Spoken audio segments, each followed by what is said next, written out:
From our Washington, D.C. studios, this is the Muslim News on Muslim Network TV. Assalamu alaikum, I'm Hena Zuberi. FBI probes hate incident at Utah mosque after Israeli flags are pinned to its door. This and much more in today's news. A new analysis reveals that most of President Donald Trump's cabinet is linked to Project 2025, a far-right blueprint to overhaul U.S. governance. Despite Trump's denial of any connection, the DSMOG report says 14 of 24 cabinet officials, nearly 70%, have ties to the Heritage Foundation, which is leading the plan. Top Trump allies like Stephen Miller and Elon Musk are among more than 50 officials with direct connections. Many helped write the 900-page mandate for leadership, which proposes slashing public programs, firing federal workers, restricting abortion, and gutting environmental protections. Others worked with, gave money to, or supported the many conservative groups behind it. The plan has strong Christian nationalist ideas. Analysts say Trump's actions mirror Project 2025's goals, despite public rejection of the plan, which was approved by only 4% of Americans in a survey. Policy experts warn that Project 2025's authors are now in powerful posts. Observers say that the plan's influence suggests it is more than just an idea. It is shaping real policy from inside the government. U.S. immigration authorities have taken the family of Mohammed Suleiman into custody after his alleged attack on a Zionist rally in Boulder, Colorado. Suleiman is accused of attacking a rally of Israel supporters on Sunday, injuring at least 8. The FBI is treating it as a terrorist act. Homeland Security Secretary Kristi Noem said Immigration and Customs Enforcement, or ICE, is probing if the family knew about or supported the act. Suleiman reportedly overstayed a tourist visa before obtaining a work permit, Trump advisor Stephen Miller claims. President Donald Trump called the incident a horrific attack and vowed it would not be tolerated in the United States. The U.S. House will vote next week on a bill to cut $9.4 billion in spending. Speaker Mike Johnson says that the White House has asked Congress to rescind funds for foreign aid and public broadcasting. Targets include the State Department, USAID, NPR, and PBS. Johnson called the funds wasteful and said that the Department of Government Efficiency, or DOGE, flagged them. He vowed that Republicans will push for a leaner federal government. The Senate is also expected to take up the package this month. The bill needs only a simple majority to pass in both chambers. In a move likely to stir diplomatic debate across the Americas, the United States has announced new visa restrictions on several Central American officials and their families.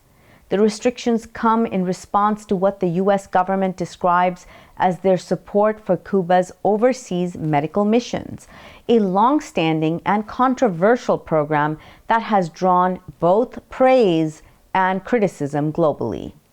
The U.S. State Department says that the targeted officials played a role in facilitating Cuba's international medical missions, which sends Cuban doctors and healthcare workers to countries in need, often in exchange for payment to the Cuban government. Critics of the program, including U.S. officials, argue it exploits medical professionals by withholding portions of their wages and restricting their freedom of movement. Secretary of State Marco Rubio called the missions a form of modern slavery and urged other countries to take a stand against what the U.S. views as forced labor practices. Cuba, however, has long defended the program as a cornerstone of its international solidarity efforts, particularly in times of humanitarian crises. In recent decades, Cuba's medical teams have provided care in underserved regions across Africa, Latin America, and even parts of Europe.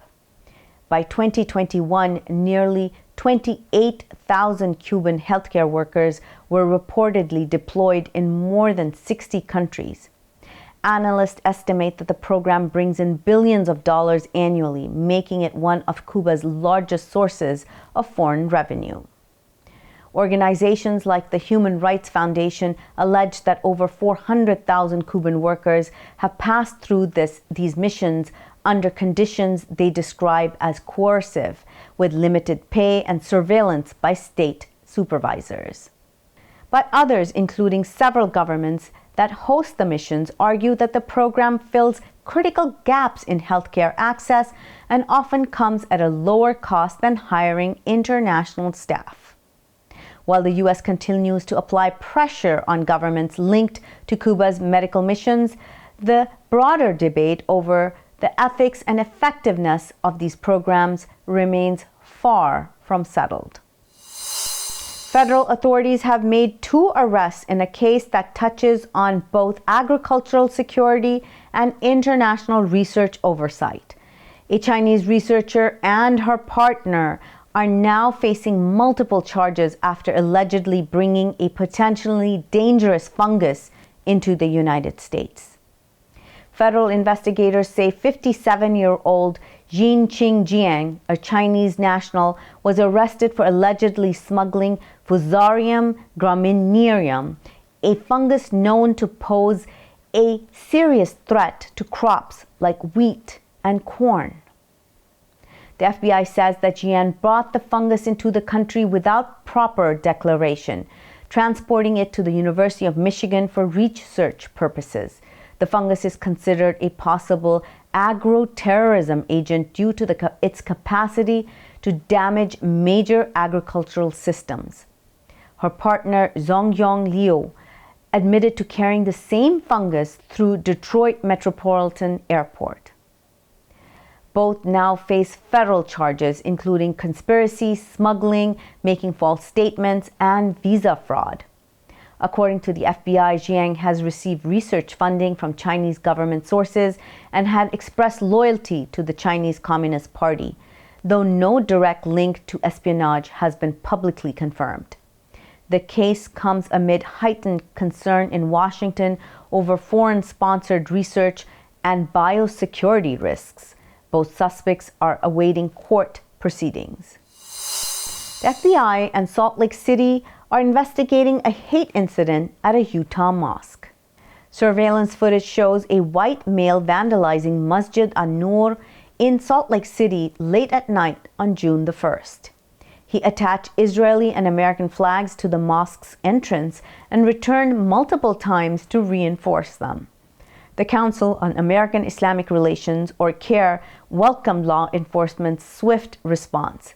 CAIR says that the act appears to be a pro-Israel, pro-genocide intimidation attempt targeting the Muslim community.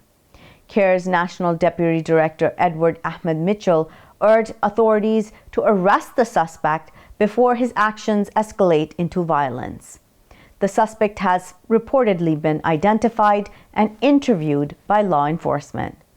Last month, 3 mosques in Austin, Texas also were vandalized with Stars of David, prompting public calls for unity and vigilance. Israel shuts Gaza's aid centers, calling them conflict zones after deadly strikes kills dozens. Humanitarian groups warn famine is near. This and much more coming up next.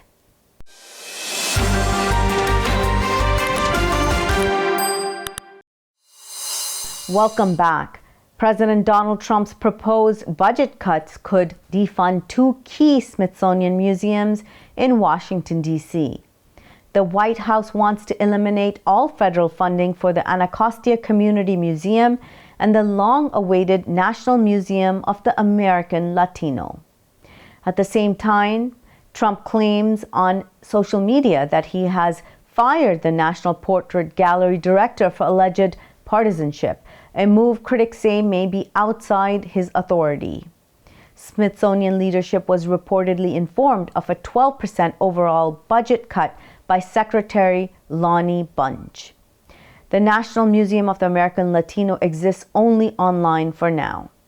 Congress approved its creation in 2020, but plans for a physical site remain stalled.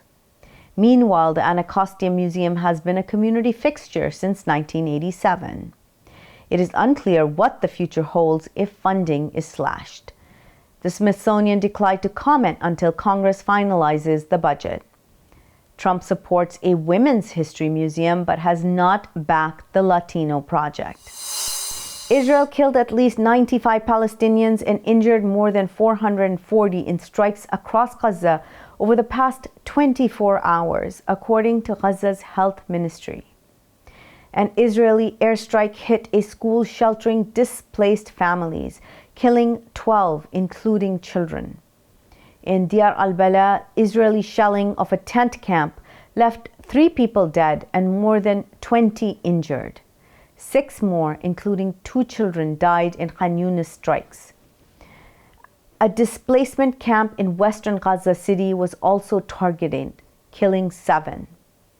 An Israeli attack on the roof of Al-Aqsa Martyrs Hospital in Deir al-Bala spread panic among patients and staff. The Palestinian Health Ministry condemned the attack, accusing Israel of systematically targeting medical facilities. Meanwhile, UK's Middle East Minister Hamish Falconer called the deaths at aid sites in Gaza run by Israelis deeply disturbing and labeled Israel's aid policies inhumane. London demanded an independent investigation. In the occupied West Bank, Israel raided the village of Hamdan Balal, co-director of Oscar-winning film No Other Land.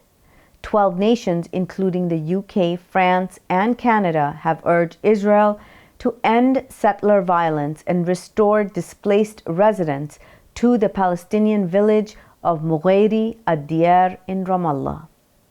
Israel's genocide since October 2023 has killed more than 64,000 Palestinians, mostly women, children, and the elderly, according to the January report in the British medical journal The Lancet. It has injured more than 125,000 since then, according to Palestinian authorities. Israel faces charges of war crimes and genocide at international courts. Israel has banned Palestinians in Gaza from approaching humanitarian aid distribution centers, citing renovations and reorganization, according to an army spokesman. The Gaza Humanitarian Foundation confirmed that all centers would remain shut for the time being. Roads leading to the sites are now considered conflict zones and off-limits. The announcement follows a deadly strike on Tuesday at Rafah's Al-Alam roundabout, where people were waiting for aid. Israel killed 27 in the attack. Gaza's government media office says Israeli attacks on aid zones have killed 102 people and injured 490 since May 27. Humanitarian agencies warn of looming famine as more than 2 million people face starvation. A copy of the Quran was burnt and left outside a mosque in Villeurbanne, southeastern France, sparkling outrage from the Rouen Mosque Council, or CMR. The act occurred overnight Sunday when an intruder set the holy book on fire and placed it at the mosque entrance before fleeing. CMR condemned the incident as vile and Islamophobic, calling it a reflection of a growing hostile climate towards Muslims in France. The council linked the desecration to other recent violent attacks, including the murder of a worshipper in Lyon Mosque in April and a Tunisian man killed by a neighbor last weekend. CMR urged authorities to swiftly identify the perpetrators and launch exemplary legal action. It called on citizens and leaders to unite against hate, stressing the importance of protecting freedom of worship for all faiths. Thousands of Somalis forced to flee conflict and famine, are struggling to survive in dire conditions on the outskirts of the capital, Mogadishu. Fleeing years of clashes between Al-Shabaab militants and government forces, as well as prolonged drought, families now live in overcrowded camps like Al-Hidayah, home to nearly 5,000 people. These camps lack water, electricity, sanitation, and medical care. Residents survive in plastic tents with no clean water nearby.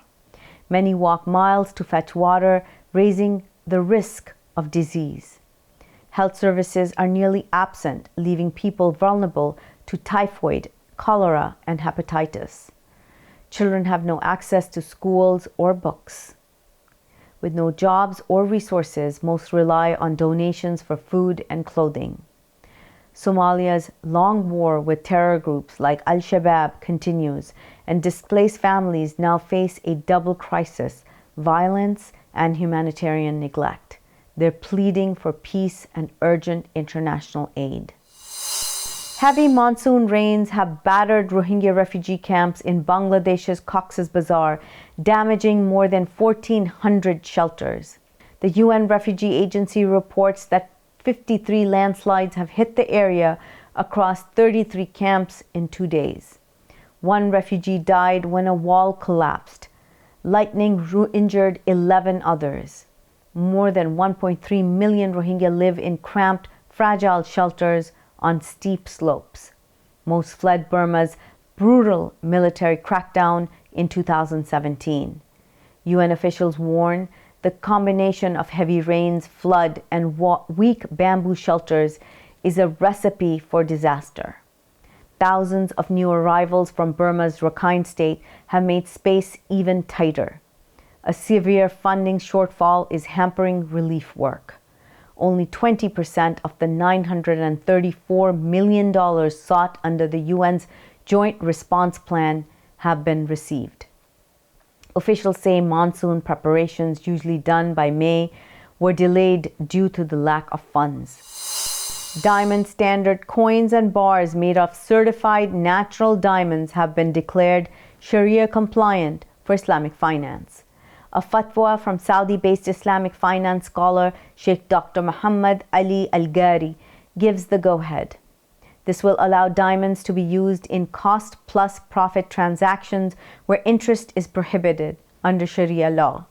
Diamond Standard founder Cormac Kinney says diamonds' compact value and modern tech make them ideal for Islamic finance, unlocking a $1.2 trillion market. Diamond Standards has launched a trading firm in the Gulf Cooperation Council with $280 million in commitments to supply these assets to Islamic banks and platforms. They also have chosen Dubai's Dubai Multi-Commodity Center for tax-free, audited storage, bypassing tariffs in the US and beyond. Diamonds now join nickel, copper, and other approved commodities in Islamic finance, which experts say offers a more efficient and secure option for faith-based investment. That's all from our DC studios. Thank you for watching Muslim News. We are a community channel dedicated to bringing you stories you can trust. Please like, share, and subscribe to our content. You can also comment to let us know what you think of our coverage. You can donate now by visiting muslimnetwork.tv/donate. For more content, keep watching Muslim Network TV. Assalamu alaikum.